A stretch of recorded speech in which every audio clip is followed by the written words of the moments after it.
मुझे ऐसा ही जीना है, मुझे ऐसा ही मरना है। सुभाष चंद्र बोस का जन्म 23 जनवरी 1897 को कटक में हुआ था। उनके पिता का नाम जानकीनाथ बोस तथा माता श्रीमती प्रभावती देवी थी। सुभाष बचपन से ही निडर तथा स्वाभिमानी थे।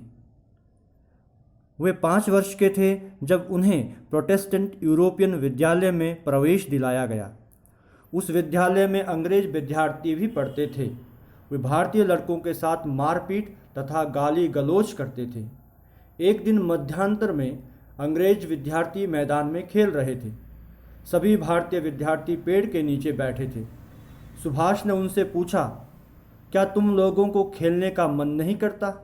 उत्तर मिला, खेलने का मन तो बहुत करता है, परंतु अंग्रेज लड़के हमें मैदान में नहीं आने देते। यह सुनकर सुभाष ने कहा, क्या भगवान ने तुम लोगों को हाथ नहीं दिए हैं? क्या तुम गोबर मिट्टी के बने हो? निकालो गेंद। पहले तो लड़के थोड़े से झिझक गए, परंतु सुभाष ने जब गेंद उछाली तब सब लड़कों ने खेलना शुरू किया। अंग्रेज लड़कों को यह सहन नहीं हुआ और दोनों गुटों में लड़ाई हुई। प्रधानाध्यापक तथा शिक्षकों ने उन्हें समझाया, थोड़ा डांटा, लेकिन अंग्रेज लड़कों ने 4 दिन बाद भारतीयों पर हमला कर दिया। सुभाष ने लड़कों के साथ मिलकर उनकी खूब धुनाई की। प्रधानाध्यापक ने जानकीनाथ बोस को पत्र लिखा, आपका बेटा पढ़ाई में बहुत अच्छा है, परंतु वह गुटबाजी करके लड़ाई करता है, उसे समझा दीजिए। जानकीनाथ ने सुभाष से इस घटना के बारे में पूछा। सब कुछ सुनने के बाद सुभाष ने कहा, आप भी प्रधानाध्यापक को कहें कि वे अंग्रेज लड़कों को समझाए। यदि वे गाली गलौज करेंगे और मारेंगे तो हम भी मुंह तोड़ जवाब देंगे। सन 1907 में सुभाष चंद्र अपने मामा के साथ कोलकाता गए। जब वह कोलकाता से लौटे, उनका ध्यान क्रांतिकारियों के जीवन की ओर आकर्षित हुआ। एक बार रिश्तेदार पुलिस अधिकारी उनके घर आए। उन्होंने क्रांतिकारियों के चित्र संग्रह की पुस्तिका देखी और उसे जानकीनाथ को दिखाते हुए कहा, तुम्हारे घर में ये क्या चल रहा है? इसे घर में मत रखिए।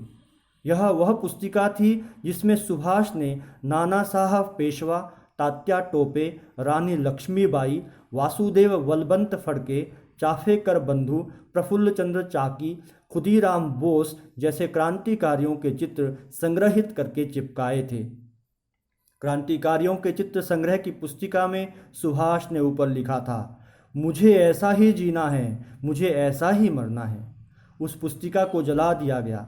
जब सुभाष को घर आकर पता चला, वह फूट फूट कर रोने लगे। 2 दिन तक उसने कुछ नहीं खाया। सुभाष एक बहुत बुद्धिमान एवं दृढ़ निश्चयी विद्यार्थी थे। वह रेवनशाह कॉलेजिएट विद्यालय कटक में पढ़ते थे।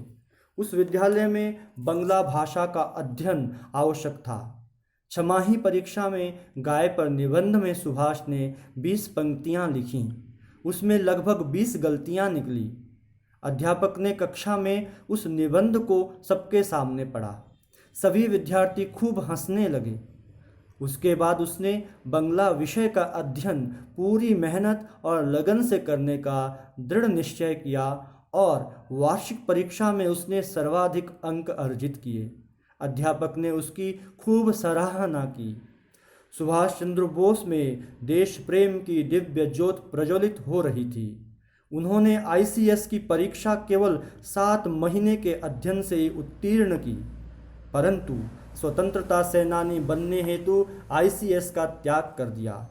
उन्होंने एक पत्र में अपने भाई को लिखा, क्रूर, निर्दयी, अन्यायी जलियांवाला बाग के कांड के पापियों का साथ देना मेरे लिए असंभव है। माँ की पुकार दिन रात मेरे कानों में गूंज उठती है, धाओ धाओ समर क्षेत्रे, रणभूमि में दौड़ो दौड़ो।